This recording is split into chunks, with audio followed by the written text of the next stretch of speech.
Good morning, good afternoon, good evening. This is Jim McGann, Director of the Think Tanks and Civil Societies program at the Lauder Institute at the University of Pennsylvania. I am pleased to report that as of 2 minutes ago, there are over 400 registered participants for this program, an extraordinary response, both men and women from every region of the world. The Think Tanks and Civil Societies program, one might ask, why are we doing this? Why am I doing this? But first, I'd like to welcome everyone and to thank all of the panelists, all of the interns, all of the 130 planning committee members from every region of the world who have been immensely helpful in shaping this program and mobilizing participants from their countries and in their networks. The Think Tanks and Civil Societies program has a deep and enduring commitment to diversity and has each and every program that we have produced over the last 15 or 20 years has made sure that women and a diversity in terms of regions, in terms of type of think tank, in terms of diversity of opinion is deeply ingrained and reflected in all the programs that we produce. We have also served principally as a catalyst and convener, largely and specifically as it relates to this topic. We have worked to focus on the implications of AI, the importance, which is directly connected to this program, of the important connection between diversity and innovation. Additionally, the issue of assuring quality, independence, and integrity of public policy research. So in each and every case, think tanks have come to us and said this is an important issue facing the think tank community, and has asked us to help organize, to mobilize the global think tank community to respond.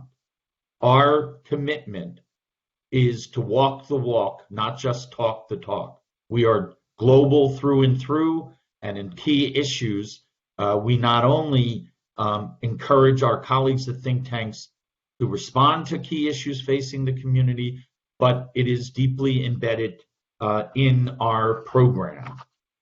You all received a profile, so there are 138 interns, and I want to thank the interns who are part of this program. The vast majority, 2/3 of all the interns in the TTCSP program are women. We have 88% of the interns have, in a survey just 2 weeks ago, indicated that they will enter or have a desire of entering working at a think tank. 83% plan to work in government. They are from 26 countries and speak 22 different languages. Now, just a brief word about the program. The program is designed to really raise the issue in a global forum and to explore in the first opening session with thought leaders what are the major challenges, and we have asked each one of the thought leaders to provide key constructive questions that they would like or would hope that all of the panels that follow would address. The second panel focuses on what is the issue, what are the challenges and opportunities facing women, and how we might, and defining the problem. Session 3 focuses on what do we do about the issue. The fourth session will be an opportunity for the planning committee members and others to ask questions and to comment on the proceedings, and we built that element into this program as a in response to the suggestions of the planning committee. The final session will once again be a group of prominent thought leaders from around the world who will provide inspirational suggestions for next action. And then finally, we have, once again, as a result of the planning committee meeting, have established 6 proposed working groups on women and think tanks. The first is on resources for women working in think tanks. The second will be strategies for recruiting and supporting the next generation of women in think tanks, a pipeline issue. Third, the research agenda on the state of women in think tanks, politics, and public policy. Fourth, strategies, policies, and programs to advance, support, and sustain women in think tanks. And fifth, strategies to create a global mandate for public and private donors to support women in think tanks. And sixth, leadership strategies and programs for women in think tanks. We will be initiating these 5 working groups, and hopefully in the next 90 to 120 days, the chairs and those working groups will come back with specific recommendations. So without further ado, I turn it over to Jillian Rafferty, who was consciously selected because she is a former intern at TTCSP who has gone on to bigger and better things. We have provided all of the resumes for bios for all of the panelists.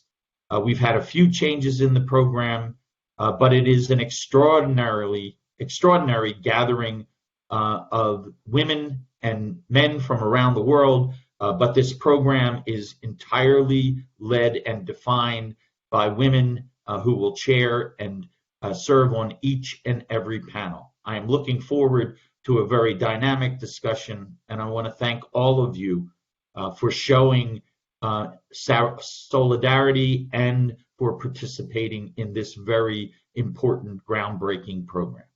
Jillian? Thanks, Jim. I feel very lucky to get to be the first of what I'm sure will be many people today to thank Jim and TTCSP and Jim's wonderful interns for organizing this event. And I want to invite the panelists for this first session to turn on their videos since we're getting started. So thanks for doing that, Dr. Nofal and Dr. Musumba. I'll make my introductions while you guys get all your videos on. So first of all, I want to say good morning from here in the Eastern US, but good afternoon and good evening to the many of you in our many time zones all around the world. In this opening panel, we're lucky to have 3 really wonderful speakers, each of whom has an absolute wealth of experience and knowledge to share with the rest of us today. In their remarks, each of the session speakers will reflect on the challenges and opportunities they have each faced in their careers. And as Jim mentioned, they'll each have a chance to pose some constructive questions that will help frame the discussion for the rest of the day's event. I'll quickly introduce each of the session's panelists before turning the floor over to them. Our first speaker today will be Dr. Linda Musumba. She's the board chair of the Kenya Institute for Public Policy Research and Analysis. She's also managing partner of DLM Advocates. Our second speaker today will be Margit Elisabeth Wallström, who most recently served as Sweden's Minister for Foreign Affairs, in addition to a long list of other high-level posts that you can see in her bio. And the third speaker on this panel will be Beatrice Nofal, who most recently served as Argentina's G20 Sherpa. She was head of Argentina's Investment Development Agency. She was a member of the House of Representatives and Deputy Secretary of Industry and Foreign Trade. So as you can see, these 3 speakers will have a truly, like I said, a wealth of experience to share, and we're thrilled that all 3 are here for this opening panel. I'll turn the floor first to Dr. Musumba, and then we'll move on to Minister Wallström and then Dr. Nofal before they each have a chance to respond to one another. So Dr. Musumba, the floor is yours. Thank you very much. Firstly, I would like to thank the organizers of the Women in Think Tanks Forum, Jim McGann and the team at the University of Pennsylvania, for inviting me to share a few remarks on behalf of KIPRA, which is located in Kenya. I would also like to salute each participant who has joined us in this conversation from around the globe through the World Wide Web. So on the role of women in think tanks and policy advice, I would like to make 3 points. The first one being that when you see a topic that has words around the role of women in something, the knee-jerk reaction that most people would have is to reflect on women from a point of marginalization, disenfranchisement, disinclusion, lack of voice, and etc. So the question is always one of, how did you get there? How many hoops did you have to jump to get there? What hurdles have you, gone through to be where you're at? And, but I'd like to say that if the processes through which women get into these positions are processes that are laden with the same integrity and the same rigor that men have to go through to be able to get into these positions, it behoves women in these positions to actually be as excellent, to be able to articulate the issues of marginalization, articulate the issues of the glass ceilings that exist, for women to be able to achieve, positions in certain spaces, and to just be excellent in what one does. So the first thing I'd like to say is that within the think tank arena, it behoves women at all levels, whether you are the CEO, whether you're a researcher, whichever position you occupy, one just really has to be excellent. And that excellence is what is going to lead one to be able to have the ability to articulate issues of marginalization and issues of discrimination that may exist. But it's of course to say that women are better at articulating the things that they would go through. So in terms of you bring to the table real experiences based on, the fact that you are a woman in different dichotomies. You're a woman, you could be a person who's a youth as well, you could be a person with disability as well. So because of the experiential basis of, what you bring to the table, of course, you'd be better at articulating these issues, from a point of experience. The second point I'd like to make is a proposition that the role of women in think tanks and the policy making arena is twofold. One is modeling. So consider, for example, the Vice President of the United States of America, Ms. Kamala Harris. Consider the recently appointed President of Tanzania, Madam Suluhu Samia. Consider Mother Teresa of Calcutta, India. What about Sister Anne Rose too, Tang, the nun who knelt before armed forces begging them not to shoot at protesters in Myanmar? All these women have done these things in their respective spaces, and this offers a vivid image for girls, young women, and mature persons to work towards. So because of their own stories about how they've pierced glass ceilings in their own lives, they offer a snapshot, or they offer a vivid image to all these categories of persons, that you can actually become the person that they daily work through to be able to make a world that is enabling and empowering for women. So this means that through our research in the policy arena, conversations we have in different spaces, analysis and advice, we really provide a modeling for young people to be able to aspire to. So the power of modeling is, I think, what I'm just reinforcing there. The second, of course, and the final, point that I'm making is that, the role of women in the think tank space arena is that women must be disruptors. They must challenge what is written and what is said concerning things that have long been held as truths, things that have been practiced as norms forever.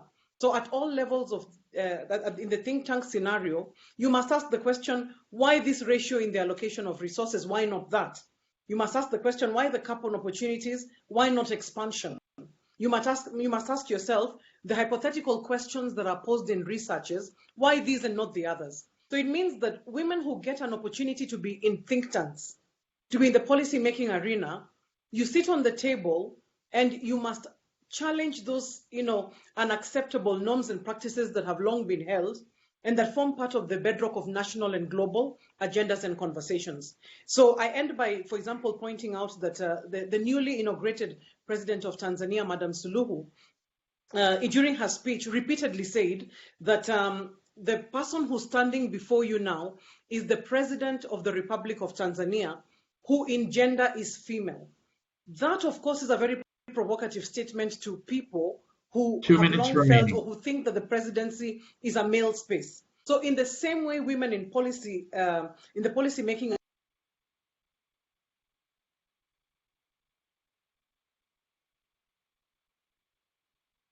their policy briefs, researches and advice that should make people uncomfortable enough to change the status quo that is not acceptable.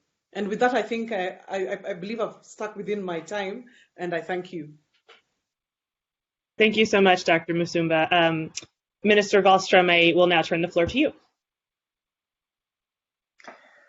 Thank you very much, and I'm happy to be with such distinguished co-panelists as well. I really would like us to start where we are with the pandemic and its effects on men and women respectively. And it seems actually from a medical point that COVID-19 discriminates. It targets more men than women, more older persons than young, but it is for sure global. Knows no national borders, kills as effectively in one country as in another. In a broader political perspective, this pandemic has shown us our vulnerability, our interdependence, our fragile democracies, the cost of ignoring environmental and climate change warnings. So to women, because they are also as daughters, sisters, wives, mothers themselves affected by COVID-19, and it seems that so many of the fallout effects of the pandemic is affecting women. Because women are also brave health workers, brilliant scientists, bold leaders, bound to take often unpaid care of old parents or children. And it seems also, and we know, that more women work in precarious jobs, more women are on the front line of the crisis as carers and nurses, and women have in general lower wages and lack access to financing. And women are also subjects of violence, and we've seen a horrible and unacceptable increase of the cases of violence against women in the pandemic. And of course you will ask, so what can we do? Well, I think we have to make sure that resources goes to meet women's needs, that bailout and stimulus packages also include social protection measures. I think we have to include women more in decision making, and we have to unstereotype gender roles in households as well. And as Kristalina Georgieva, the head of IMF, says, reform tax systems, put more money in the hand of women, invest in people, and create access to finance. So you can hear, I'm a politician, and I believe in political reforms as a way to change the life chances of both women and men. And I believe that the faith of women and the faith of nations go hand in hand. Imagine this. My grandmother died in tuberculosis, young, but still leaving 7 children behind. She had no education, and it was a very poor home. She never traveled abroad. My mother, her daughter, she got 6 years in elementary school. She got married young, had 5 children, lived in a pretty good house that my father built, and lived a also rather healthy life until her 90th birthday. I have 2 children. Now I have 3 grandchildren as well, but I've had all that they missed: education, childcare, travels, choices. And 2 minutes remaining. This is why I also, when I became foreign minister, declared that we would pursue a feminist foreign policy, ensuring rights, representation, and resources for all women through our diplomatic representation around the world.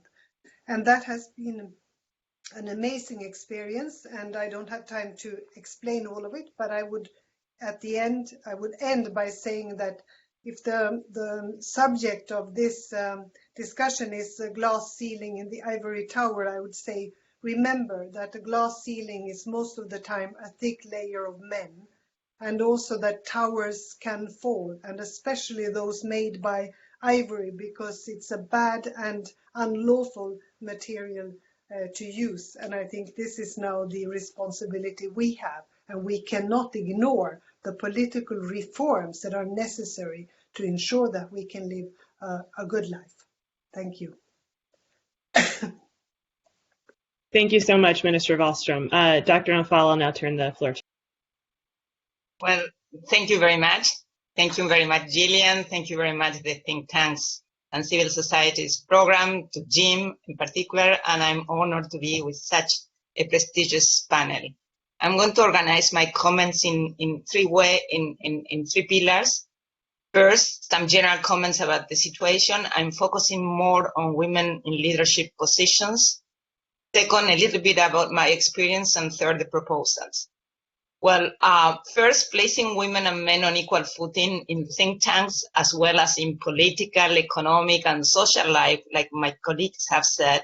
So the issue of gender equality is not only a moral issue, it's an economic and business performance imperative. There is an OECD report that states, it's 2019, that the cost to the global economy of gender-based discrimination in social institutions is $6 trillion. That's about, in 2019, 7.5% of global GDP. Also, there has been a series of McKinsey reports that show that women in leadership really is beneficial to the bottom line. Data shows that companies shifting to a corporate structure with no women to 30% women are associated with a 15% increase in profitability and more resilience during crisis. We have seen also more resilience of the countries led by women also during the COVID pandemic, during the crisis of the COVID pandemic. Much more is needed, however, to achieve de facto equality between women and men in all these spheres. Just to mention, only 22 countries have an elected women head of state. At the current rate, not the equality, gender equality in national parliaments in participation will not be reached before 2063, and ministerial positions before the year 2077. So governments have committed to deliver, but not. The SDG number 5 puts gender equality at the center of sustainable development. However, the progress is very slow, like we saw. Therefore, I welcome this initiative of the think tanks and civil societies program to analyze the situation in research institutions and civil society organizations in order to break the glass ceiling. Let me just go to my personal story. I'm not going to tell the story, but Jim asked us to reflect on the opportunities and challenges that we have faced in our career. I would say that I have faced more challenges than opportunities. That whenever I reached leadership positions, I was mostly the first and frequently the only woman, and that I have hit the glass ceiling many times. Let me start with a funny anecdote. I'm here representing CARI just because in the previous annual assembly, I have been a council member of CARI for 22 years, an advisory council member of CARI. And when they appointed in the assembly the executive committee, I don't remember if there are no women or there is only one woman. And that year, that was the year after Argentina led the G20, and CARI was one of the leading think tanks. So I raised my hand and I said that, how come the CARI didn't have more gender equality in the executive committee? So last December, I was nominated to the executive board, and this year we have 50 and 50 in the executive board of CARI. 1 minute only? Sorry, I didn't understand. No, you have 2 minutes. You can go ahead. 1 minute. Well, I have other stories. They're not as nice. Let me say that I was chosen in 2007, 2008 as vice president with an international chair for an international financial institution. And when they asked me, the president of this institution, whether I was moving my family to Washington, I said no. He just said after winning the search, this is not acceptable for the institution. And then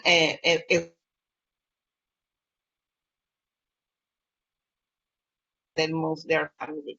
So I agree with in the proposal sections with most of the proposals that have been made by the respondents to the survey. Let me just stress two things that they were not in the proposals. One is the issue of quotas. I think quotas are also useful for women in think tanks and civil society organizations to make sure that more women reach leadership positions, both in research and in administrative positions, because it's not an issue of merit. I told you my anecdote with this international financial institution, and this was not too long ago, and it's in the United States. And this is not an issue of merit or qualification. It's really an issue, like my colleague said and Margaret said, of that on the top of the times there are women also that are jealous. I mean, and they block getting there. The other, so that's probably the most important. The other thing is we have to make sure that we provide women with the resources they need in order to bring sustainable change and transformative change. And so that's another issue that is very important. It's not only to reach, but provide the resources as well. Well, and this is part of the change the world needs. We are in an era, in a particular moment in history, and an era of transformative change. And gender equality is a transversal issue. It's across every issue in society. I propose this as Women 20. I finish with this. I propose this as. Okay, thank you very much. Sorry. No problem. Thank you. Thank you so much to all three of you. Those were really excellent contributions. If any of you wants just a quick 30 seconds to respond to something someone else has said on this panel, you may go ahead, but I'll give you a second to jump in if you do have anything you want to share quickly. I just want to tell you, when I proposed a future of work priority in a cabinet meeting, the Minister of Finance, they were all men, said that this was for the G20, is a soft priority. The future of work priority has been a central priority of G20 ever since I proposed. To show how difficult it is, no? Thank you. How difficult it is to be the one woman in a room full of men proposing a gender-sensitive issue. Okay, well, thank you so much to all three of you for your really wonderful contributions. I'm very appreciative. I know all of us are for what you've shared about your own experiences and your perspective on how to move toward greater gender equality moving forward. With that, I'll conclude the first session and I'll pass it back to the organizers to move on to the next session. Thank you so much, all three of you. Thank you.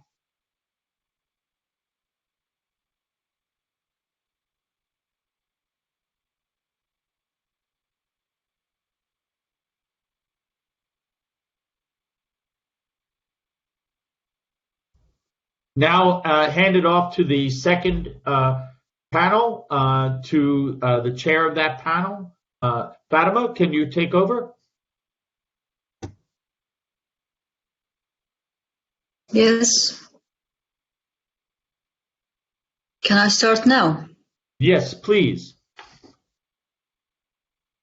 Okay. Can we please have all Hello, everyone. panel on their video?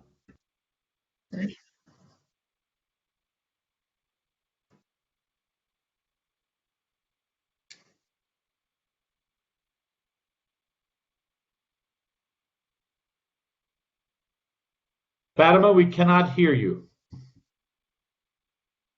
Okay. Hello, everyone, and welcome again to the Women in Think Tanks Forum. I'm Fatima Sabai, a research fellow at Bahrain Center for Strategic, International, and Energy Studies.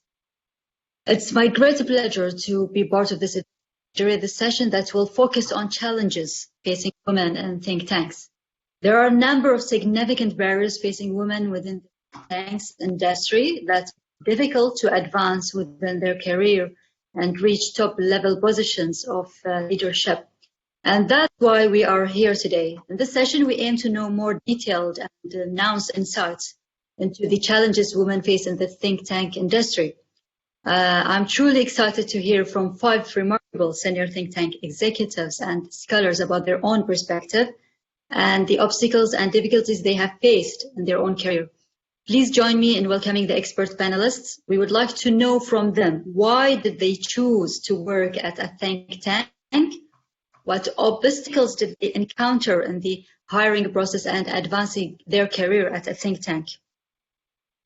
Let's begin with Elizabeth Dibble. Elizabeth is the Chief Operating Officer at Carnegie Endowment for International Peace. She joined Carnegie in 2017 after a 36-year diplomatic career as a U.S. Foreign Service officer, focusing primarily on Europe and the Middle East as well as on academic. You have 6 minutes. The floor is yours, Elizabeth. Thank you very much, Fatima, and it's a real pleasure to be here and to be with women from around the world. For me, the decision to join a think tank was a relatively easy one that was driven by my experience as an American diplomat and a desire to continue working in the foreign policy space. I think the good news is that there are lots of opportunities for women in think tanks now, and they are increasing. Across the board, think tanks are seeking to diversify their ranks and to increase the number of women working in think tanks. But unfortunately, I don't think those opportunities are spread equally over all ranks.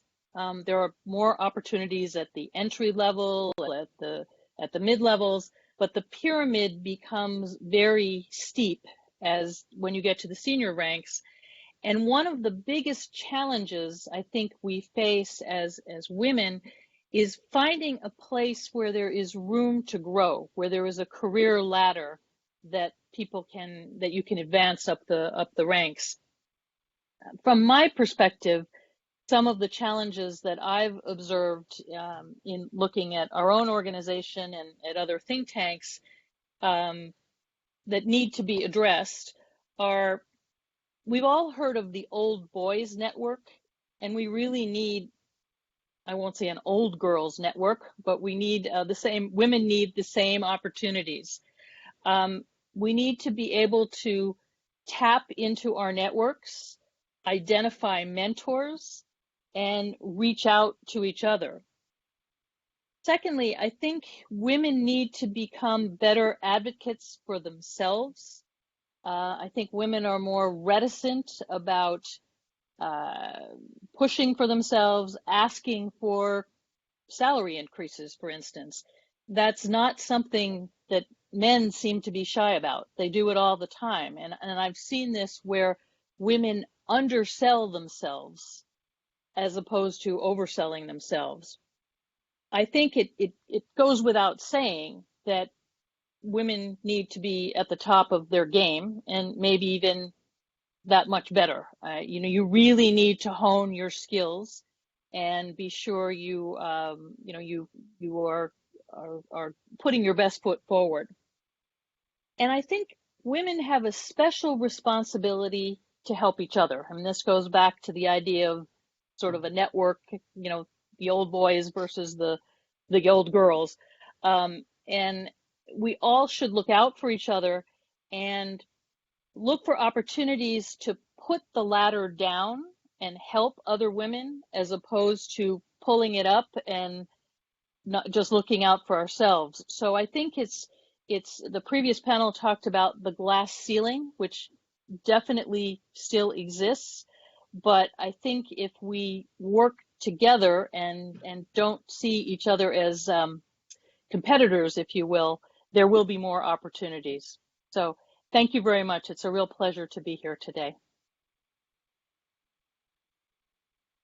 Thank you very much for sharing this with us. Now let's ask Jessica Wu. Jessica is the head of ASEAN program at Singapore Institute of International Affairs, the country's oldest think tank and founding member of the ASEAN ISIS network of think tanks. You have 6 minutes. The floor is yours. Great, thank you for this opportunity and good to see everybody. Why I chose to work at a think tank is based mainly on the topic of interest, and I like to think about issues. So as a third culture kid, international affairs has been something I am deeply interested in, and even more so in the ASEAN region where I've lived. And ASEAN as a bloc has grown and evolved over time, and it's a fascinating organization to watch. It was also an opportunity for me to learn about other countries and understand the political and economic developments and see how the hopes of citizens in this region grow for social mobility or for better infrastructure or for political certainty. That's something that I watch closely.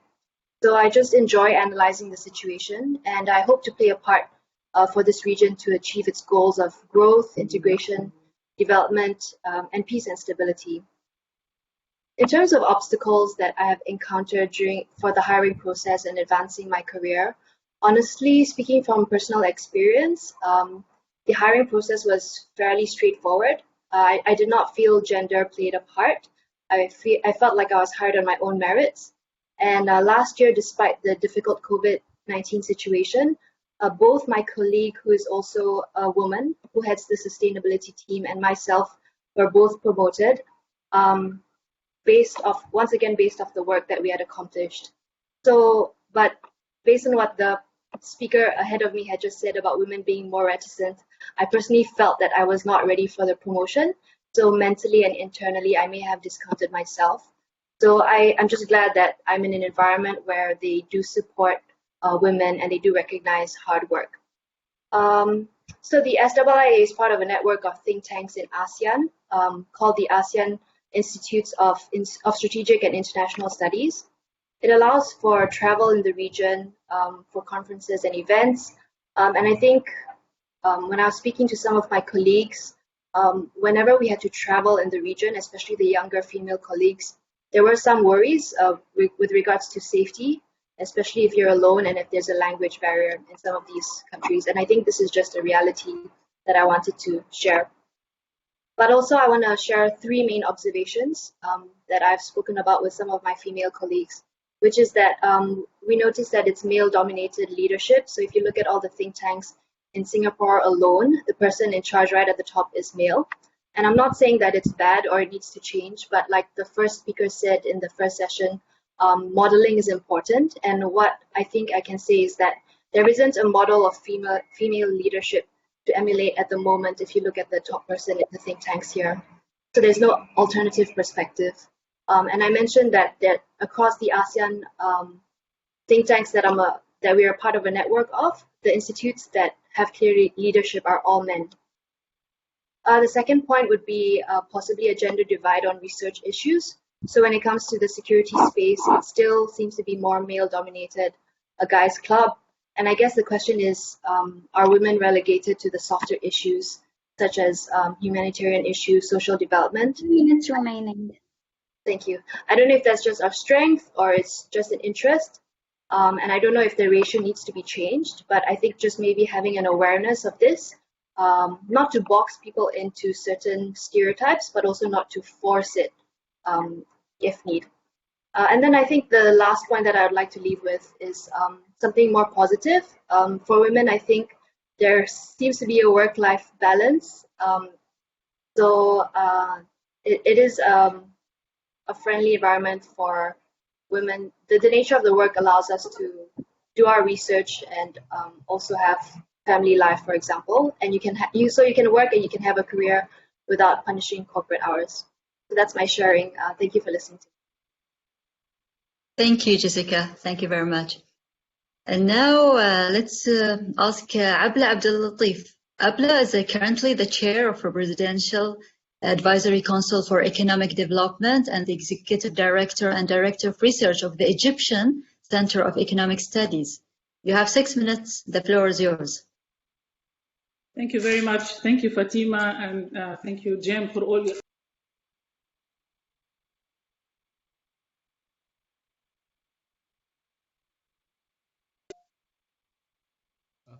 Abla, I think you're silent. Abla, we can't hear you. Abla, we cannot hear your Sound.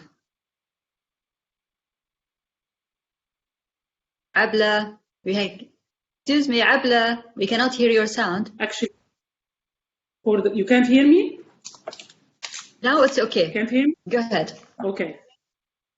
Like I said, I joined the think tank because think tanks are the ones that do the thinking. Governments do not have time for the thinking. They're very busy with their day-to-day activities and with cooling down fireworks, let's put it this way. But then the thinking about the vision and about the future is only happening through the think tanks, and I would like very much to be part of this, and this is the reason why I joined. Another one is that all the topics that we are working on in think tanks, you're not only doing one job or working on only one issue, but actually you are working on a bunch of things, so it's challenging, it's innovative, it's entrepreneurial, and I very much like to be part of this. This is the reason I joined.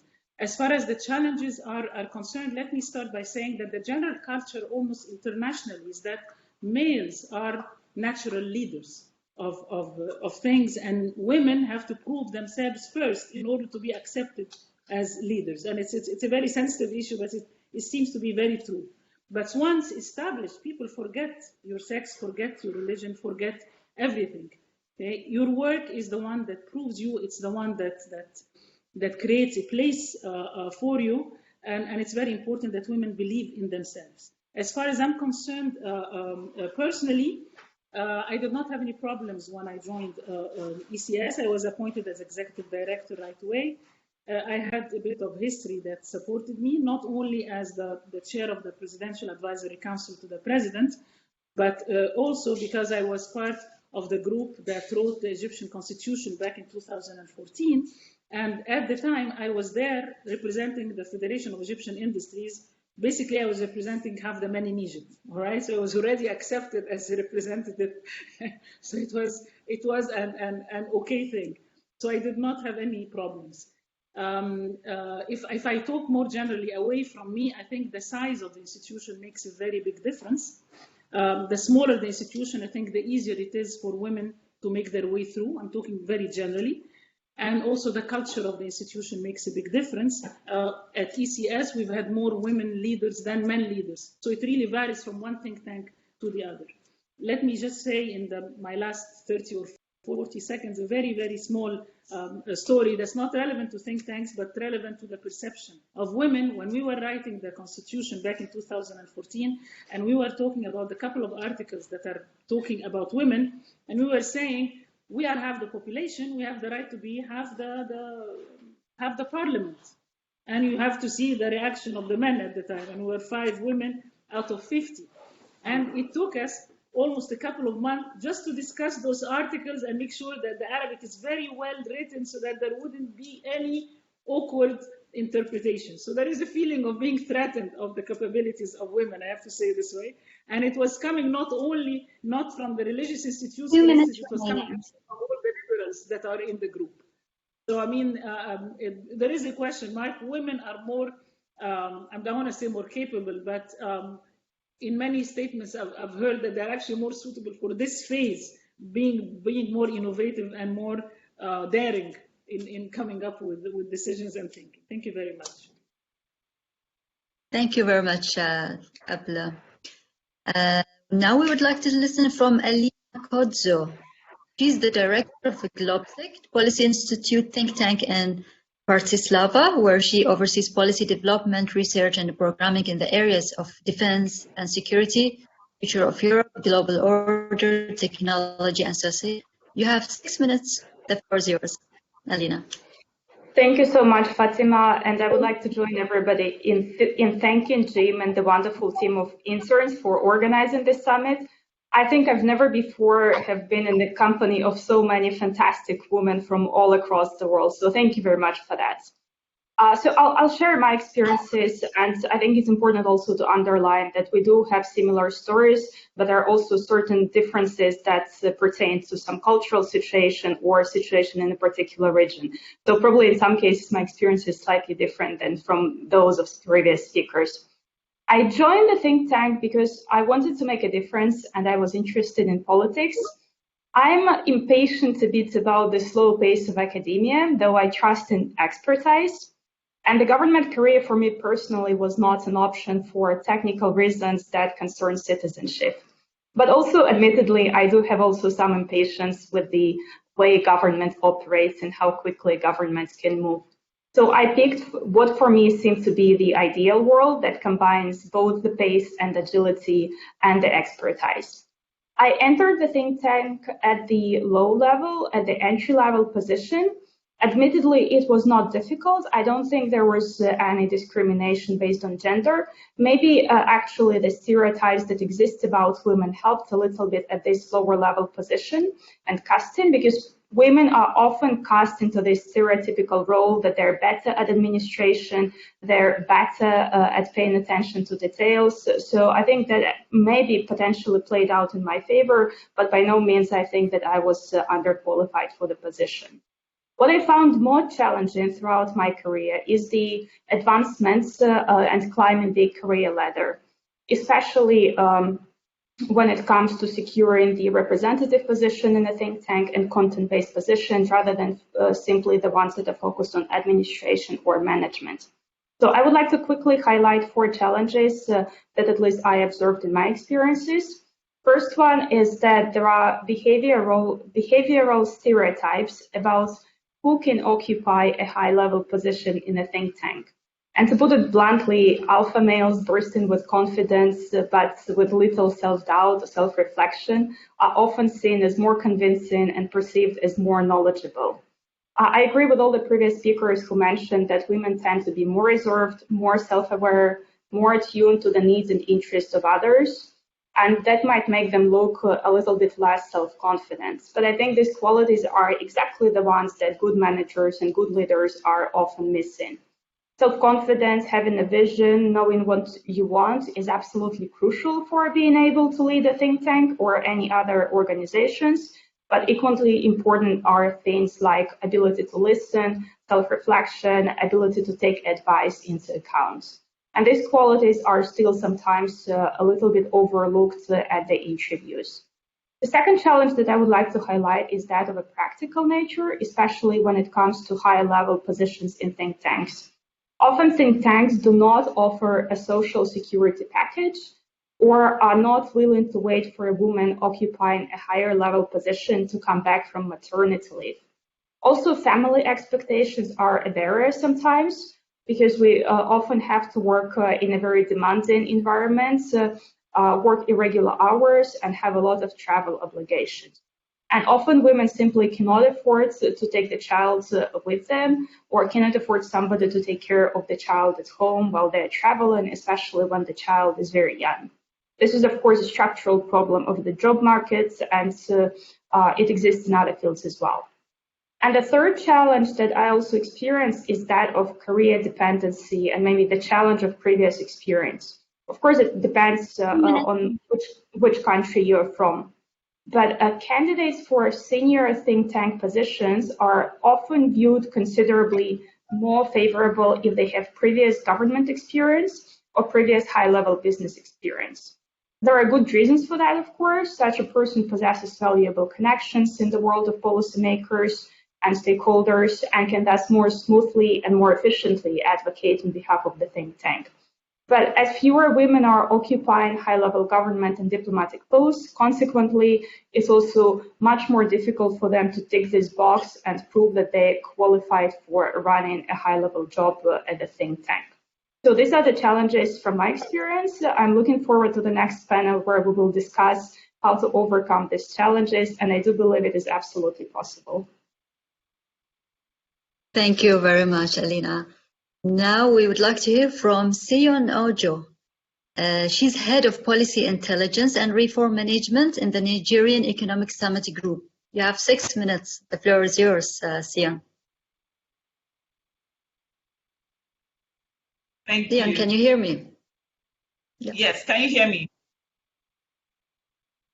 Hello, can you hear me? Yes. Hear you. Go ahead, please. Oh, okay.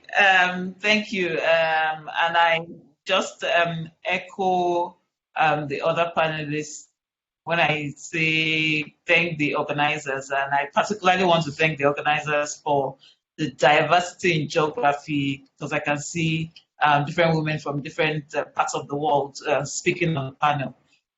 So first, why did I choose to work in a think tank? Growing up, I was raised to think beyond myself and find ways to kind of contribute to continuous development of my country, community, the business environment, and generally the people as it impacts our lives. And the way I sought best to do that was policy engagement, so that I can contribute to influence change in policy. Now, all my other past engagements prior to my joining a think tank only allowed me policy engagements on a sectoral level or in terms of thematic focus areas.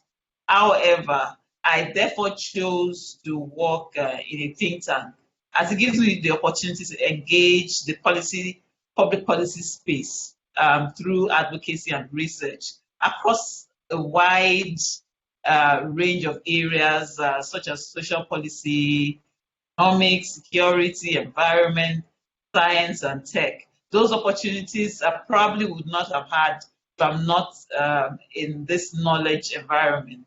And the think tank environment also gives me the opportunity to kind of engage policy, the national interest. As a consultant, you kind of you do it still in the national interest for on a sectoral level, and also aligned to the employer's focus. However, the think tank gives me a platform that I can use to kind of engage different areas of the economy. In terms of the obstacles encountered in the hiring process, I joined the think tank, the Nigerian Economic Summit Group. I joined mid-level, so I was hired based on merit. The recruitment process, I did not have obstacles in the process. I also don't see obstacles in my path to advancing my career in any area. In fact, on the contrary, the opposite is the case. The think tank environment has given me more opportunities and made more possibilities available to me. The NESG gives me a bigger platform to springboard my career. And if I wasn't within a think tank environment, I would still aspire to those career progression, but I would have had to work 3 times as hard to attain some of the career goals that I want, as my exposure will be limited in other fields. The knowledge environment also gives me the opportunity to engage nationally, regionally, and on the international level. And 2 what I minutes found, remaining. yes. 2 minutes. What I found, okay. What I found is there's an encouragement to women's progression in the knowledge environment. However, some of the challenges that we see is there is usually no dedicated attempt in the intellectual environment for inclusion. Usually, inclusion of women is usually an afterthought, because most of the leadership positions are occupied by men. And before you can find a woman in that field, you actually need to deliberately be looking for a woman to maybe to speak on a panel or to lead an organization. Even the political space in Nigeria is still predominantly a male affair. So even where think tanks are led by women, they're still primarily influencing men, and men are still creating barriers to policy engagements which are led by women. It's also still the same in the corporate world. In the boardrooms, you have fewer women, fewer leaders, just as you have in governance. The other panelists also spoke about traditional social roles that women play in the family and in the society. And often this creates some barriers for women because you find you have to work twice as hard as the man, and you are juggling several balls to kind of achieve the same thing the man kind of achieves. And in terms of mitigating these challenges, we need to foster a more inclusive intellectual culture for gender parity and gender equality, and to look at ways we can have flexible work and parental leave benefits for women, and also be dedicated and targeted in recruiting men into organization as well as into panels and into different leadership positions. Thank you. Thank you so much. For all of the panelists. I'm very grateful for sharing your valuable experience. Thank you all.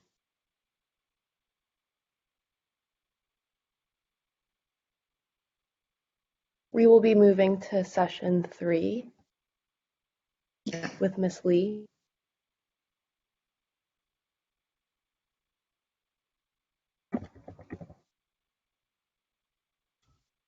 Dr. Lee, we're starting the session, please. Okay, can you hear me? Yes, we can hear you. Okay. Hello, everyone. I'm Seung-Shin Lee. I'm a director of Chinese Economic Department in Korea Institute for International Economic Policy. I'm very pleased to join this forum and listen various ideas and thoughts from women in think tanks and government organizations all over the world. So let me briefly introduce the panelists in this session. Before that, one of our panelists in this session, Paula Dorothy, she's from CEBRI. She's not able to attend this event today. She just canceled participation just a few hours ago due to the sickness. So we have 1 or 2 more minutes for each panelist. Okay. So our panelist, the first one is Milana Lazarevic. She's a program director from European Policy Center. As the program director, Milana is in charge of overall programmatic strategies of CEP, as well as developing and managing the quality assurance system and processes within the organization. Pleased to see you. Thank you. And yes, and next is Renata Duan, Deputy Director and Senior Executive Officer in Chatham House. Yes, Renata Duan she appointed in November 2020. Congratulations. And she oversees the delivery of Chatham House research agenda and the Institute's 12 program teams. Next panelist is Ali Cohen. Hello. She is the Director for External Relations at CSIS.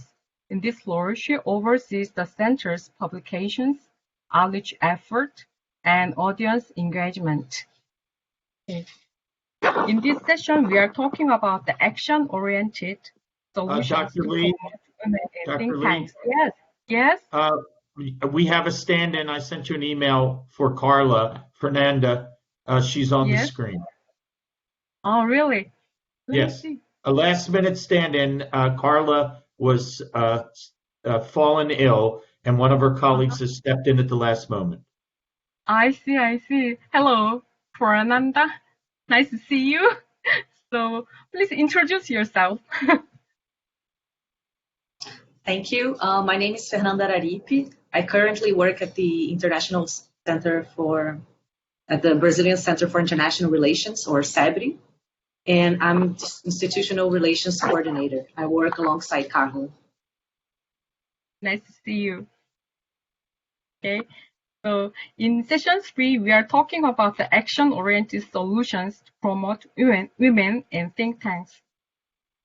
Think tanks are primarily managed and staffed by men, and women are often found in support functions rather than in research or managerial roles. The role of women is important in diversity, innovation, and shaping the research and direction of policy at macro levels. So in this session, we are trying to define specific actions to be taken to promote the leadership and involvement of women in think tanks. So let's hear from our panelists. So go to Milana. Milana, floor is yours. Thank you, Semshin, and greetings to all the women on this and the other panels, and to all the participants. Since this session is supposed to be action-oriented, I will start in medias res. First of all, I think that we cannot change the present state of affairs without men's contribution. So my first proposal would be that in the next Women in Think Tanks Summit, in addition to strong and powerful women in think tanks, we also have some powerful men in think tanks, to get their commitment and to get their proposals as well in terms of what they can do and what they're willing to commit to in order to help women assume stronger positions in the research community, in the policy community, in their own regions, in their own countries, and globally. I also would propose that our male colleagues start to make, let's say, regular commitments, not to accept to participate and speak at panels. So in addition to organizers of various conferences and panels who do have the responsibility to include women in the dialogues, in the discussions on all topics, I believe that men can also do more by actually saying no when they see that there are no women on the panels to which they're invited. The same goes for research teams, for policy dialogues, and for various venues where we definitely need to ensure participation of both women and men on an equal footing. My next proposal would be related to what the think tanks as organizations can do in terms of making their own commitments and policies. These are the issues which cannot be regulated externally, but think tanks can self-regulate, like many industries around the world do self-regulate. So in terms of self-regulating, I think that we could imagine and we could start a process or an initiative for think tanks to create some sort of action calls, initiatives, even international competitions and awards for think tanks that that best promote women participation in their work, in their activities, and in their leadership positions. I would also not hesitate from initiating and starting the naming and shaming actions for those think tanks that, for example, have all male leaderships or which have huge underrepresentation of women in their leadership and the governing boards and institutions, management teams. And I would also propose to start some sort of an initiative for naming and shaming the all-male participation in panels. So I have already seen such initiatives on various social media, but we could imagine something on a greater scale started in this wide think tank community in which we are participating nowadays. In terms of the think tanks' internal policies, I believe that we need to ensure and we need to find ways to sensitize both those policies and the leaders and executives themselves for the specific challenge that. For the specific challenges that women are faced with and which prevent them from accepting and seeking more responsibility. Think tanks and think tank executives cannot override or affect or fix the traditional gender roles at home. So the fact that, when women have children, then usually the greatest burden of raising the children still in most parts of the world fall on the women and not on the mothers and not on the fathers. So Think tanks cannot override those traditional gender roles, but they can ensure that the executives in the think tanks are super sensitive to these specific challenges, and that they are addressed and tackled at work, and that women are in that way supported at their workplace in order to be able to better tackle their challenges at home. So this is my contribution. Thank you.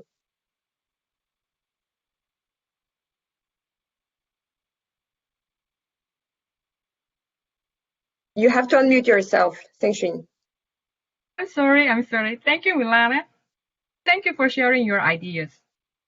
Let's move on to next. Ms. Lenata, the floor is yours. Hi there, everyone. And in these difficult pandemic times, perhaps this is one of the few benefits we can have to come together in such a great way. So thank you to our colleagues, Jim McGann and the University of Penn, for bringing us together today.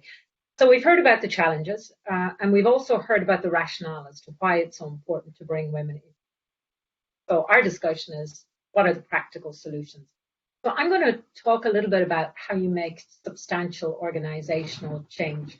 And I'm going to be drawing on a gender toolkit that Chatham House, together with the Centre for Feminist Foreign Policy and the British American Security Information Council, BASIC, has put together. So we'd be very happy to share that with any of you if it's useful. And I'm going to be making 6 points. First, really changing the gender culture to bring women into think tanks has to involve the whole think tank. It can't be targeted at groups of women. It has to start with senior management buy-in, but it has to include a review of existing policies, both the recruitment, the human resources that we heard a lot about, but also policies in the area of research guidance, convening, and communications and publishing. That should lead to an action plan. And I think the areas where we've seen women really try to improve both the role, the substance, and engagement of think tanks, it's been where there's been a substantive organizational action. Second, gender has to be a responsibility of everyone, not just the women. And there I echo my previous speaker. I think we've seen a success when we've had dedicated internal working groups and forums that are not limited to informal ways of working. When we've seen training on gender mainstreaming and a conversation beginning on what is some of the unconscious as well as conscious biases affecting women. We can think about making gender inclusion a performance management appraisal tool to really try to make that structure and change to encourage managers to think about how they bring women into their work and gender analysis. Third, how do we create incentives for gender equality? These are essential. One of the things is providing practical assistance and support to teams that want to try to change and make a more gender inclusive space. The previous speaker mentioned forbidding manuals. We can go beyond that, but why not a checklist for chairs of processes or checklist for workshops as to how you could engage women, how you can bring women into workshops and meetings. That's an activity we've undertaken that has been super helpful. Second, how can we support seed funding for young women to come into the business or for work on gender in think tanks? Having sort of initiatives just to support that can help. How do we bring senior management and visibility, bringing senior managers into activities run by women and engaged by women can send an important signal that this has buy-in and support from senior managers.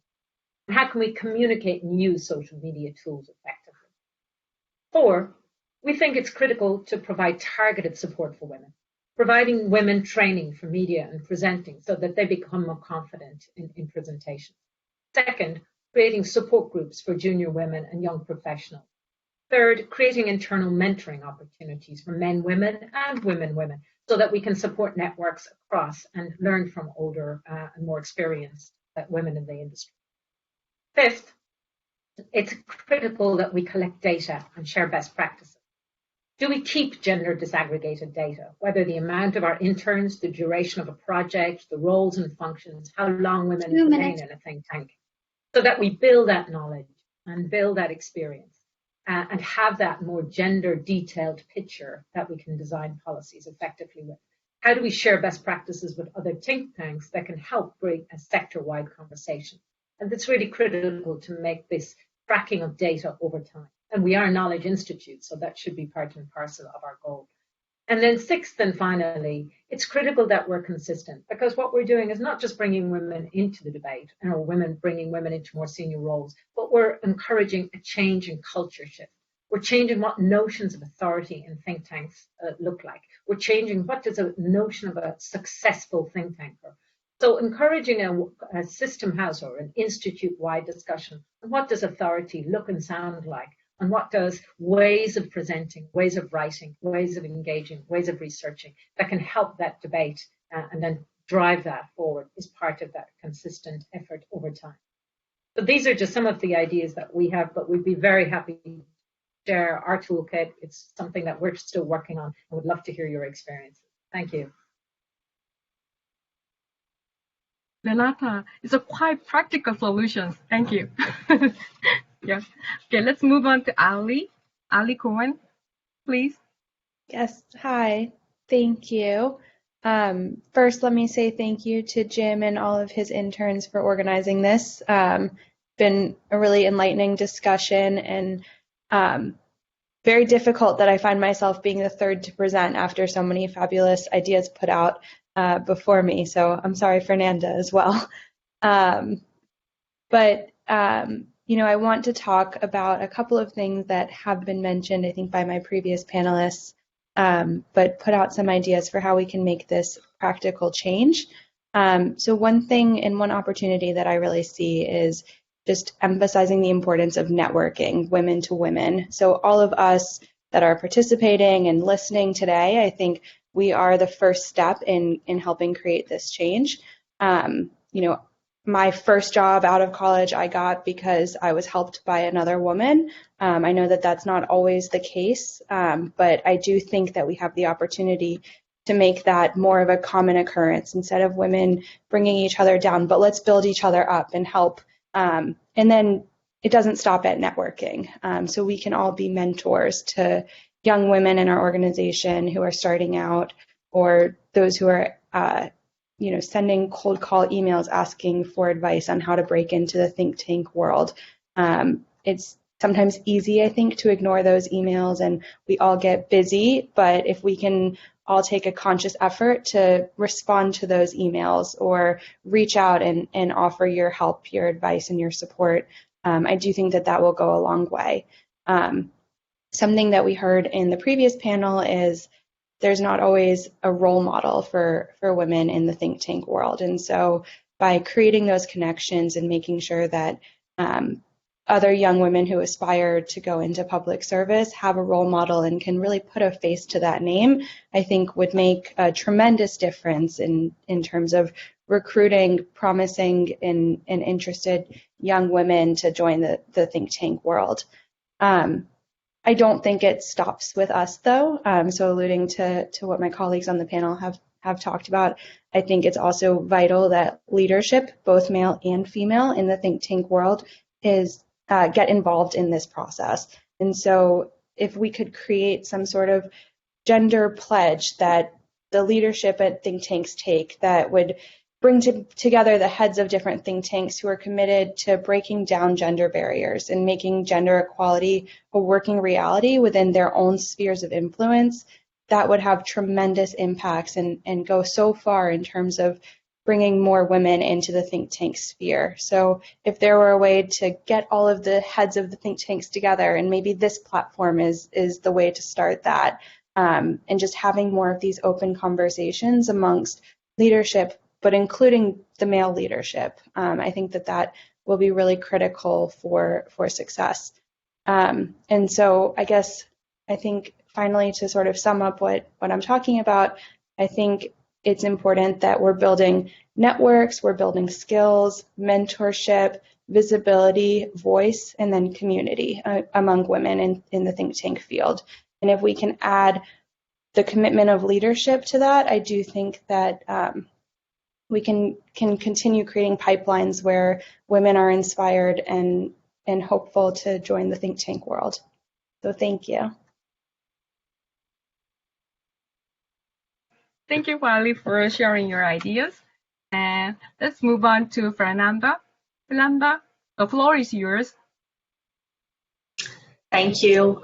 Good morning to all. I would like to thank Jim and everyone at the think tanks and civil societies program, especially all the women involved in the organization of this initiative. I would like to start by saying that as think tanks, I believe one of the key elements to our success is creativity. Creativity in solving the complex issues of society we face in our day-to-day work. We may not be more creative than men necessarily, but in an environment where as homogeneous as a male-dominated environment is definitely less creative. Creativity requires diversity to flourish. It needs diversity of thinking and backgrounds that women bring to the table in places where you usually see men dominating the decision-making process. So on top of all the gains in diversity and representation, of course, how they all relate to fairness and justice, I strongly believe that women in leadership positions is actually good for business, and definitely our business. Bearing this in mind, I will propose 4 actions I believe think tanks can take that aim to promote women participation and involvement. The first of them is perhaps a very basic one. Achieving women representation goes far beyond talking about why it should be done, what are the good reasons to do it. We have to walk the talk and give space and visibility to women in our daily activities. We can all agree that we need more women researchers, but they also need to be leading research programs, not only in areas traditionally associated with women, such as social science and human sciences in general, which not by accident are called the soft sciences, but also in the hard sciences. We have to avoid at all costs the manuals, which my colleagues have mentioned before. This expression was actually presented to me a few months ago by a speaker we invited to an online debate that refused to accept our invitation unless we brought a woman to the panel. I was happily surprised and adopted the expression since then. We need more women giving interviews, signing articles and publications across subject areas. And in a nutshell, women need to take the spotlight. When it comes to the point of waiting for the natural course of things is not enough. And every change has to be intentional. And while it can start from the bottom, change also has to come from the top. And this relates to the second thing I would like to stress here. We need more women as part of councils and boards who run think tanks. Once more women are in positions in which they formulate the organization's policies and strategies, they will be seen taking on more leadership roles across all levels of the organization. The third I would like to bring up is mentorship programs, which also have been mentioned here before. They have proven to be a very effective tool in different areas. I think they apply here as well as a way to make sure the change in representation that took place on the top of the organization is trickled down. Women who have reached senior positions can serve as mentors for junior level colleagues. It is only expected that the institutions we serve reflect the society and the political composition of the government of our countries. In Brazil, for instance, women hold only 15% of the seats at the Senate and a bit less at the Congress. The very few but very successful women who made their way to the top can help other women navigate the challenges of male-dominated environments, help them get around tough situations, and orient them in very practical matters, such as how to conciliate family and career, and what skills to develop, and so on. And while having mentorship programs in place is without a doubt a positive move towards advancing women participation, they do not replace the role of having established career plans aimed at women. Both could be done simultaneously. Unlike major industries, think tanks usually lack the policies aimed at career progression, diversity, and inclusion. But a clear career plan could identify women who show promise and leadership skills and set a course for them to thrive within this institution. As think tanks, our goal is to push for change in society. Whatever particular agenda each think tank has, we strive every day for what we believe in to reach people who can make a difference in our country or in the world. We have the responsibility to apply the tools and the knowledge we have to make the change of having more women in leadership roles within our own institutions. So thank you once again for having me, and it was a pleasure to hear everyone else at this panel. Thank you, Fernanda. Your ideas are so good. So we heard from all the panelists. Here, one more panelist? No? Okay. Do you have any? Oh, excuse me. 하자. It's an early arrival for the next panel. I see, I see. Okay, so do you have any opinions I'm to glad others? I thought I'm late. Excuse me? The four panelists for session 3, would you like to share your ideas to the others or the other opinions to? No? May I conclude Cheryl this will be session? stepping in at that. Yeah. Okay, Cheryl okay. will be in the final panel. Okay, okay. I just conclude this session 3 and turn to next session. Thank you all. We'll be moving to session 4 now with Ebtisam, Winnie, Camilla, and Tomiko. Please also feel free to ask questions in the chat. We'll be selecting them for the moderated question and answer session.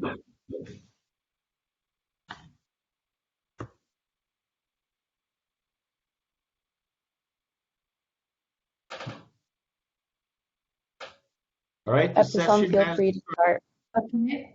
Is my panelists, all of them here? Yes. Okay.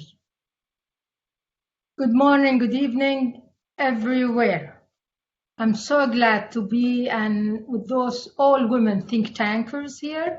And if I will have a slogan for this summit, that we are the women. I think this, James, you should put it always. We are the women. In this session, I have a very distinguished think tankers. Winnie Stachelberg, Executive Vice President for External Affairs, Center for American Progress, and Camilla Bush, Executive Director, Ecological Institute, and Tomiko Ichikawa, Director General, Japan Institute of International Affairs. Welcome with me, my distinguished panelists.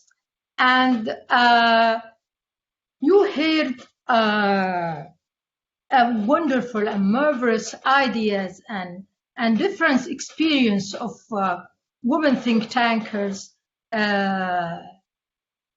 in the past 1 hour and a half. And if I want to add, I would say that the importance of having space for women think tankers is to share common experience, consolidating research and perspective of challenges that women think tankers face specific to their gender, and recognizing that a significant part of gender barriers stem from subtle preconception about gender roles and performance of femininity that may be difficult to address through formal institutional policy.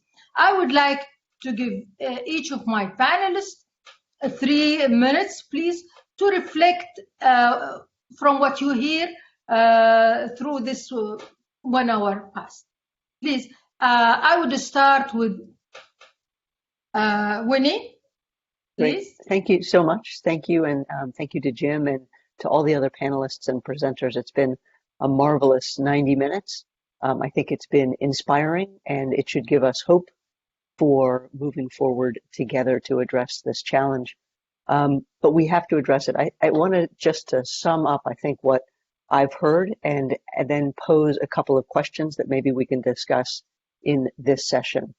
I think one thing that I heard is that we need to name this challenge, that we cannot, as women and men, just assume that women should grow in their responsibility in think tanks. We have to call this out as a problem. I think Milena said that we should name and shame think tanks. I'm not sure that I would go that far, but I do think that there is a value in naming the problem, in coming up with data where think tanks and being able to name the problem and show, actually demonstrate the fact that women are not leading think tanks and women are not in positions of power at think tanks.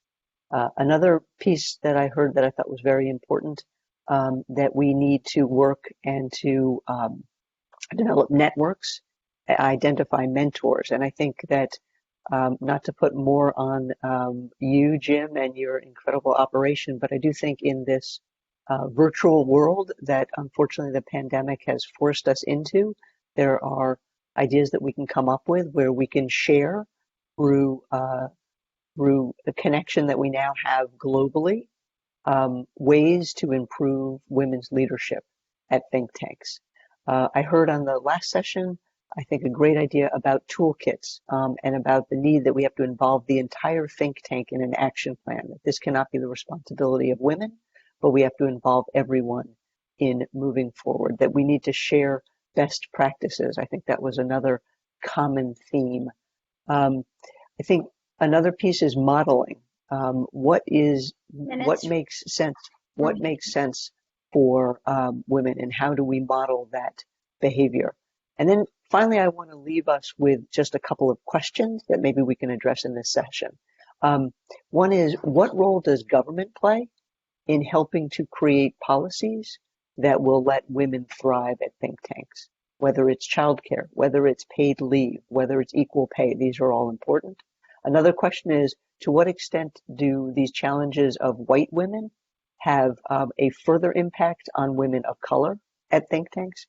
And then finally, is it up to us to demonstrate the value, what impact women have if they lead think tanks? We are data-driven organizations, and maybe we should do a study. Thank you very much.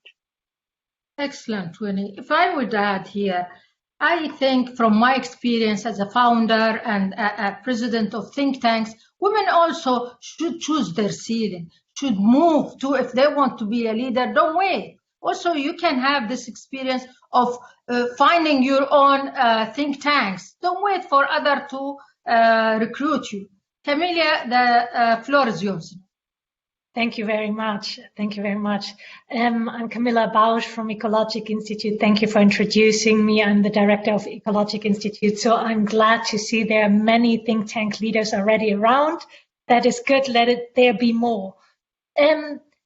We heard already from Elena Gutsko that we come from very different situations around the world. And there was in the comment also a question, what about women from SIDS? That shows sometimes we have to be very specific, but I think we can make some broad assumption anyway that has been done. Beatrice Nofalkari already referenced the impact women can have on performance.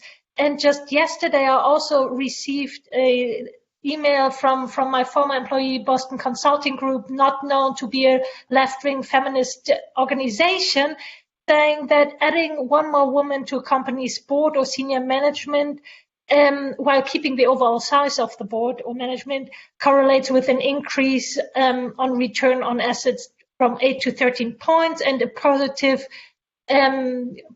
correlation on increase of profitability has also been shown with women as leaders.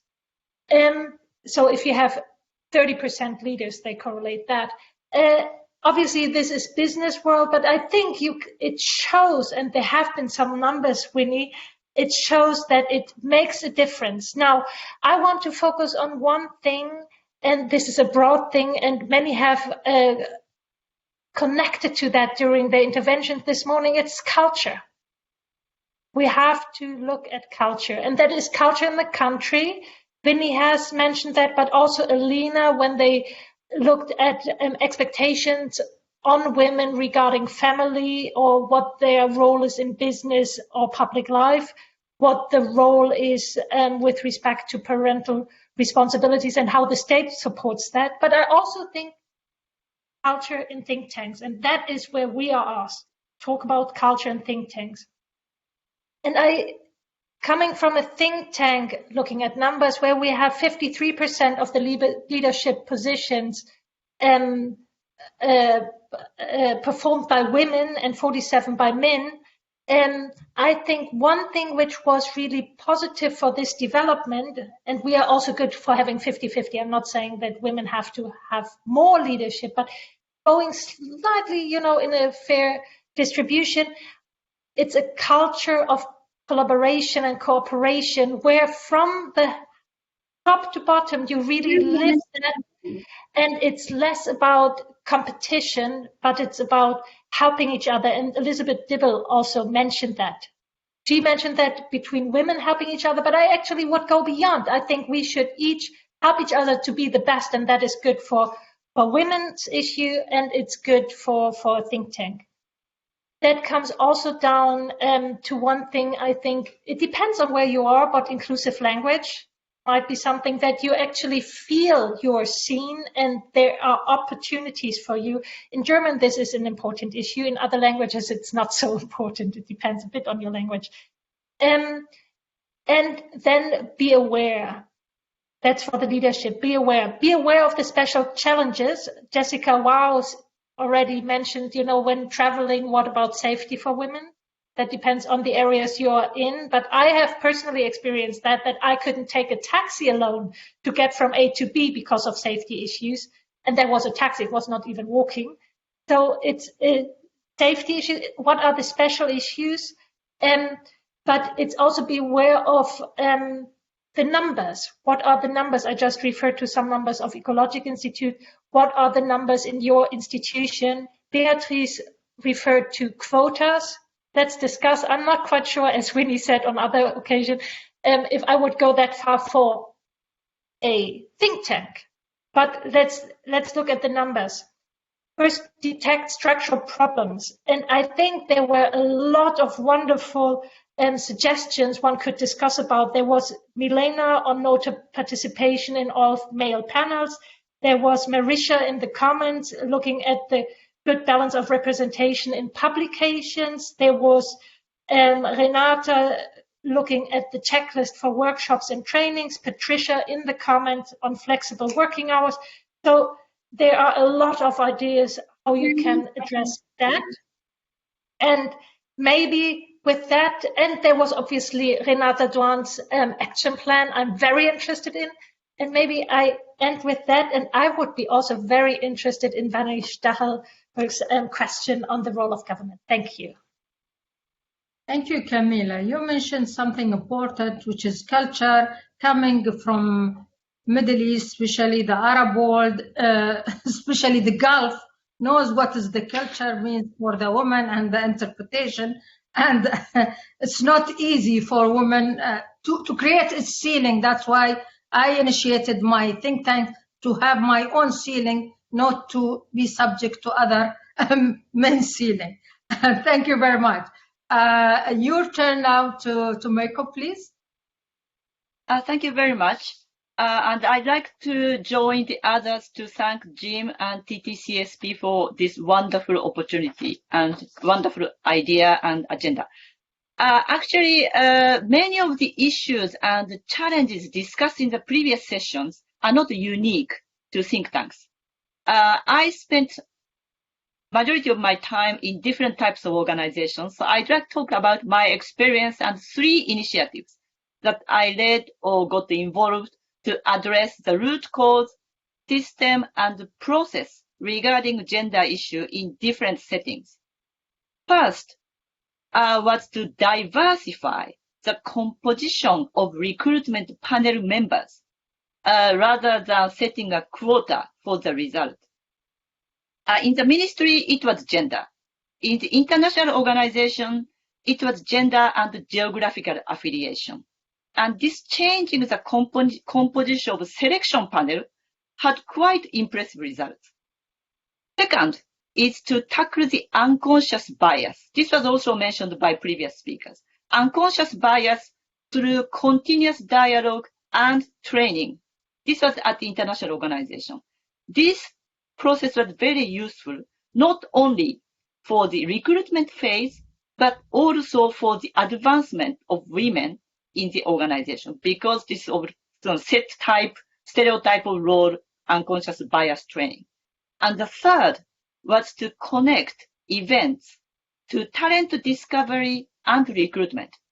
When kind of a prominent young female researcher was identified through some event, we made sure at the organization that she was on our list for further similar opportunities or to offer short-term expert work or to send out information when positions are open.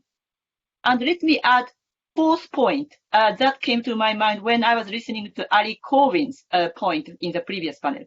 There was a movement among international organizations and missions in Geneva and Vienna to make kind of gender pledge. So I may be able to provide information on that front. I'd like to conclude by adding 2 personal commitments that I have kept throughout my career.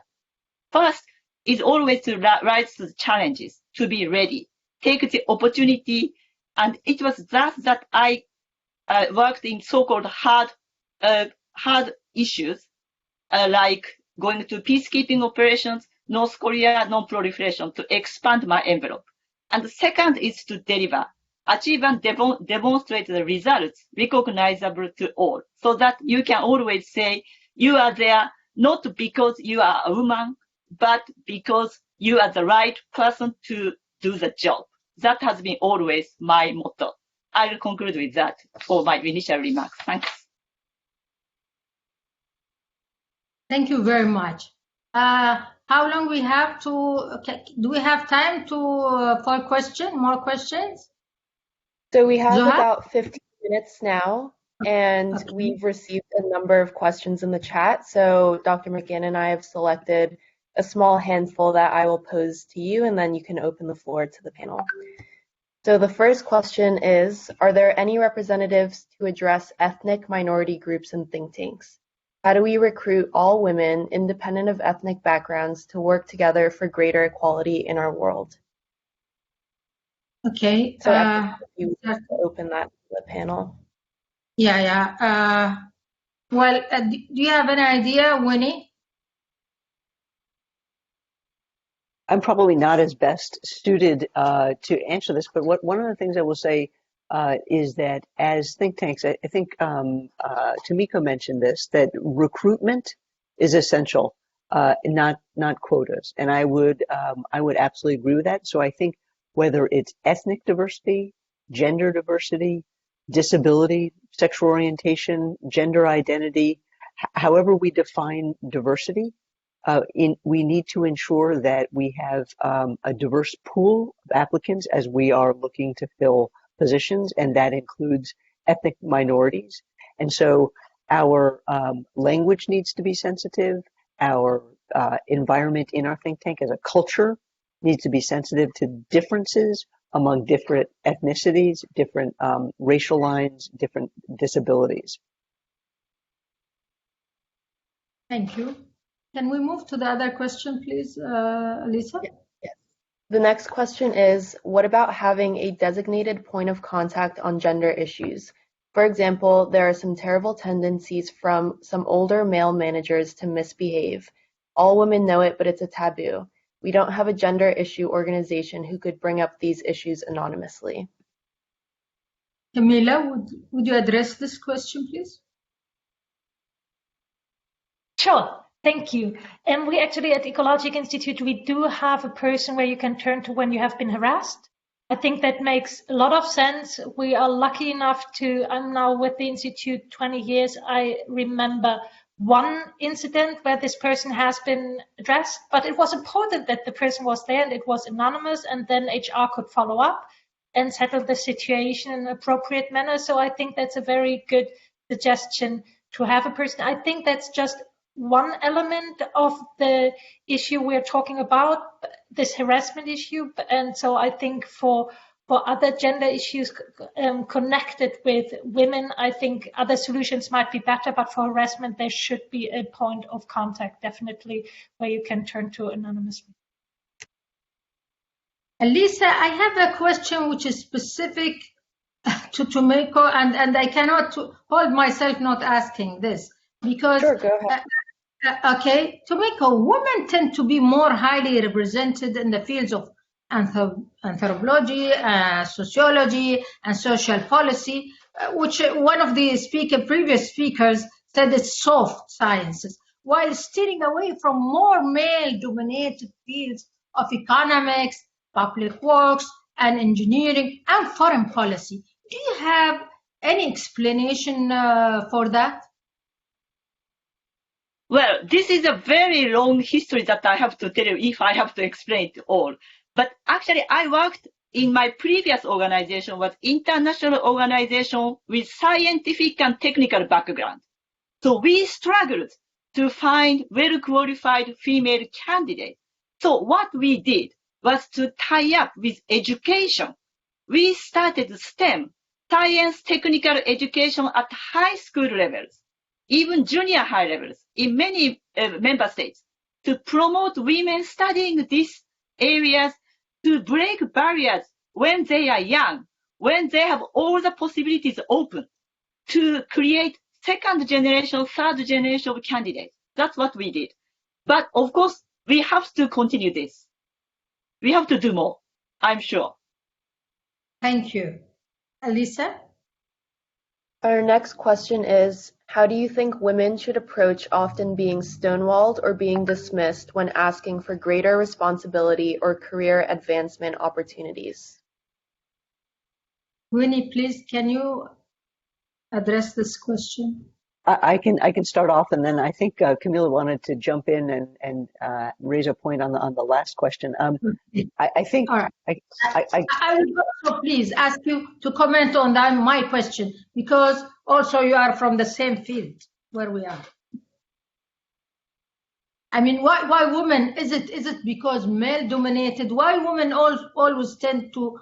I am a woman, and I don't want to deal with gender only. I want to advance women to work on that area of with think tanks and other and foreign policy and public policy oriented to foreign policy to political science. These areas where I don't find many women in it. Camila, did you want to say something on that? Can you please comment on that, and Elisa also question? Well, yes, I think one of the things is we have to model and we have to lift up where if you don't see yourself doing something, then you can't see yourself doing it ever. And I think Tomiko's example is exactly right, that we have to be better at lifting up where women are engineers, where women are running foreign policy institutes, women like yourself in the Gulf. I think we have to do a much better job of making clear that women can do these things. At my own think tank, the Center for American Progress, our president and CEO is a woman. She's stepping down. We are looking for a new president and CEO, and we are looking for qualified women candidates. The woman who just ran our national security and international policy team, Kelly Magsamen, is a woman. She is now the chief of staff to the Pentagon. So we have to celebrate the women who are doing these things. I think there is a role for government to play, whether it's and business to play, to encourage women, young girls to go into STEM fields, to go into engineering. It has to be a partnership, and we have to promote women in these positions and talk about the value that they have. Stereotypes are a terrible thing. One of the earlier speakers talked about Vice President Kamala Harris. She was the first woman vice president of color in the United States. So up until this point, no young girl in the United States or the world could see themselves being the vice president of the United States. And now we have someone. So I do think there are barriers, there are stereotypes, and we have to collectively work to knock them down. And that is not just the role of women, that's the role of women and men. I think one of the speakers in the earlier panel said something that I will remember for a long time, that the glass ceiling is usually a thick layer of men. And I think collectively, men and women, we need to do a better job of getting rid of that glass ceiling. I agree with you, Winnie. It's also self-confidence with women. Also, this is raising their awareness. This is something very, very important. Elisa, please. Camilla, want to react to the other question, or should we move on to the next one? Move to the other, please. Move to another one.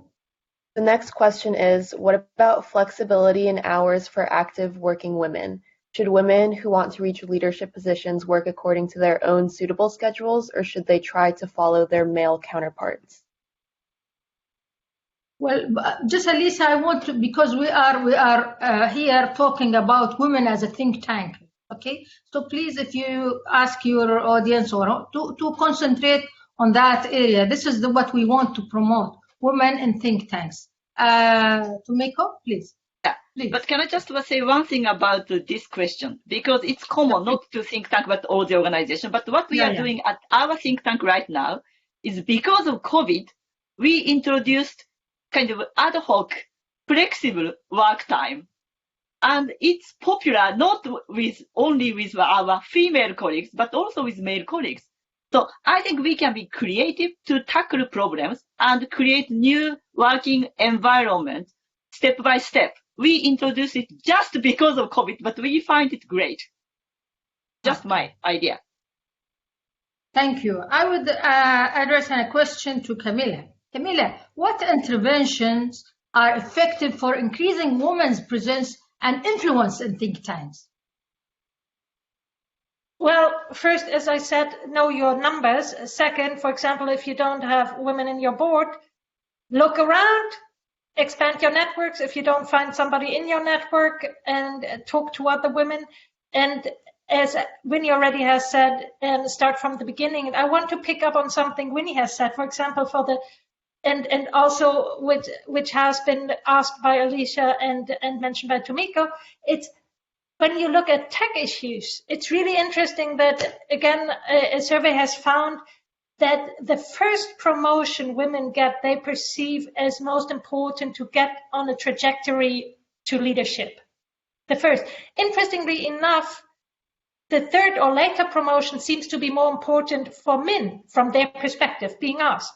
But the first promotion is important for women, and there's a difference. So get them early on a track where they feel confident about themselves and what they can achieve. And I think that is something to bear in mind and be aware of. And recognize the situation they are in. If you see the progress people have made throughout their career as women, now it's a lot easier for people like me in Germany than it was 50 years ago. But early on, they were the only women there and had the feeling they had to excel or run away. And because performing on a normal level was not possible because they were so outstanding. And I remember I'm coming from energy law. My first conferences where I went to, I was the only woman. And sometimes we were two.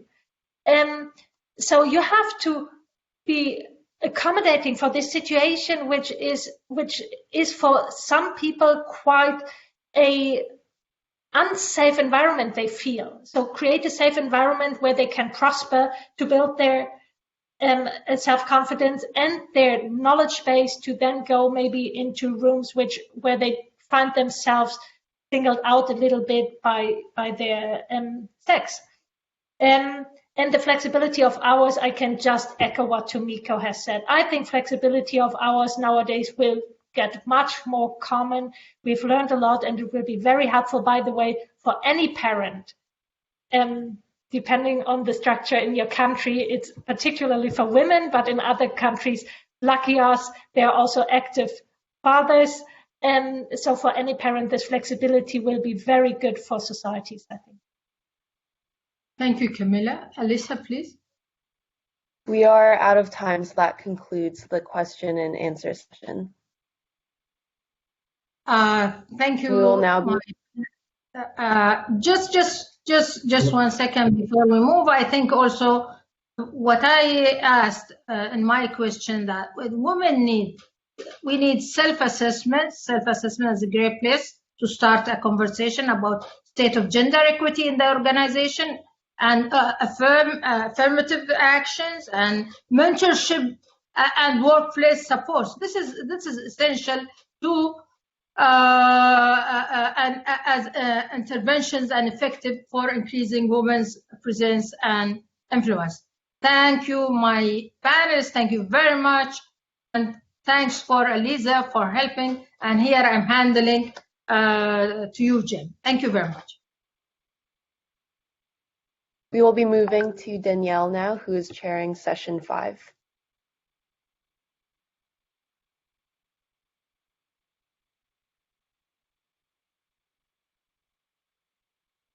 So if we can have all session 5 panelists, Jane, Mushira, and Tran, please turn their cameras on.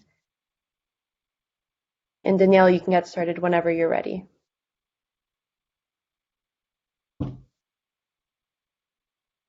Melissa, are you able to hear and see me? Yes, we can hear you, we can't see you. Now we can see you and hear you. Okay, fantastic. Great. I think we're just still waiting for our additional panelists. Mushira is on the line. Mushira, could you please turn your video on? Let's you just see me? move on. Yeah. You hear me? Yes. You hear and see me? All right, good. Fantastic. Hi, everyone. Thank you for joining us. My name is Danielle Piątkiewicz. I am a research fellow for European Institute for European Policy, a Prague-based think tank. I'm glad you have stayed with us to the very end, and I would consider this the climax of the discussion.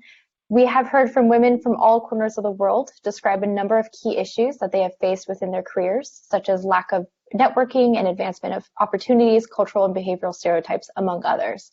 Over the next 30 minutes, we have a great group of experts who will give you their concluding remarks and insights from their professional experiences, highlighting key challenges and suggestions on how to advance the discussions raised in both the survey that we all took earlier and during the forum.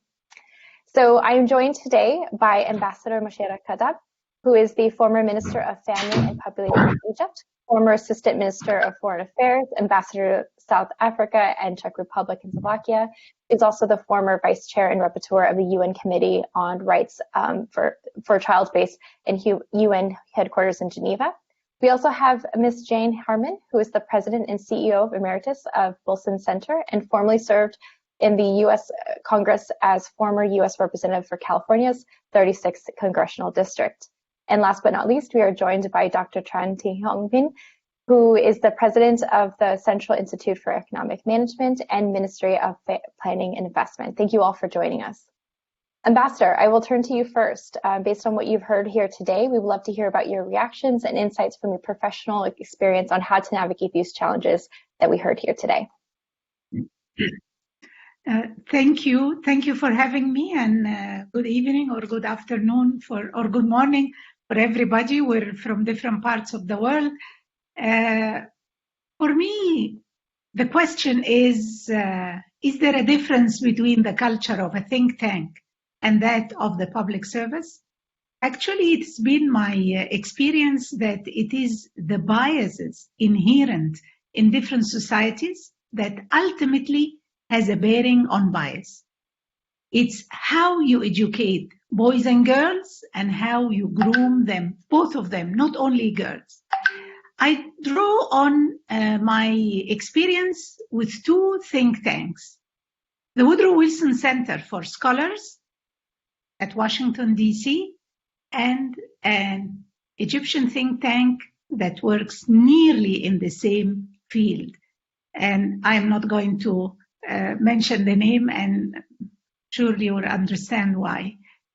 Try as I may, I could not pinpoint gender bias during my time with the Wilson Center. Jane Harman, and I'm glad to see you tonight, was the chair and CEO. Hala Isfandiari was the director of the Middle East program at this time, and now she's replaced by Marissa, another woman. I spent 3 months as a senior public policy scholar, chaired panels with Barbara Slavin, Marina Ottaway, Robin Wright, to name but a few female leaders and influencers. And I can safely say, yes, no gender bias. Maybe because my tenure was short, or because I came from the other side of the ocean, or maybe because of the jet lag. Though I continue to have very strong involvement and cooperation with the Wilson Center as an alumni as we speak. And really, I would like to salute Jane Harman for the great work she has done. Unfortunately, however, and painfully, I felt the bias as an Egyptian cabinet minister in charge of family and population, and as a member of an Egyptian think tank. As a career diplomat, I was a member of this think tank that is working in the field of foreign affairs. As someone who fought hard and succeeded to break the glass ceiling for female Egyptian diplomats, I came up against a bit of a brick wall when I took the initiative to establish and chair a committee for women foreign policy. The hesitation and bureaucracy associated with approvals to establish the committee would dishearten the most valiant of fighters. Eventually, the committee was established and it attracted membership of prominent male and female scholars. With their support, the quality and number of attendance was very impressive. In a very short time, our committee became a highlight on the event calendar. That said, the Council's annual report failed to mention of the committee alone its vibrant activity. As a cabinet minister of family and population, my experience was even more sour. Demographics is one of Egypt's thorniest problems. Family laws dating back to early 20th century remain a huge challenge. No words could do justice to the efforts and the amount of justification it took to make what a few amendments were adopted. As we speak, reform of these laws, ancient laws, top the agenda of women's rights defenders. Eliminating the gender gap in the labor market promises Egypt an increase of 34% of its GDP. Male chauvinism continues to prevail over poverty alleviation. As a minister with a track record in human rights and development, I was bullied by the then male Minister of Mass Communication, who bypassed me, and I was bullied by the male Prime Minister, who did not really believe that solving the demographic problem would require working on girls' education and empowering girls, because educated girls tend to have smaller families. I made a cultural paradigm shift to curb female genital mutilation and child marriage. I knew that there is no quick fix. It had to be bottom up, and we needed to nurture a culture of respect for human rights. I had a wealth of experience, yet was simply bypassed. And it was right under the nose of the then IT savvy Prime Minister, who actually belittled my argument as being theoretical and long-term, who said that we cannot afford to wait and that he needed to see immediate results. Yes, we need immediate results was his official comment on my policy focusing on girls' education. And yes, the then male communications minister orchestrated, designed, and aired a multi-million-dollar media campaign, all from the comfort of his air-conditioned office overlooking the River Nile. Needless to say, the campaign was a flop, and we continue to live with a ticking bomb. In conclusion, after this, I would say that to eliminate the gender gap, you need to educate the entire ecosystem about the cost of a low cost and the benefit that the entire society achieves or gain as a whole as a result of eliminating the gender bias. Thank you very much. The minister is calling you. I am sorry for this. What can I do? I declined. But it's, let me say one sentence, just one sentence. The education of the entire ecosystem. This is the key word for eliminating gender bias. Thank you. Thank you, Ambassador, so much for your insights. Ms. Harman, the floor is yours. Thank you. Can you hear me? There was some problem before, but everyone can hear.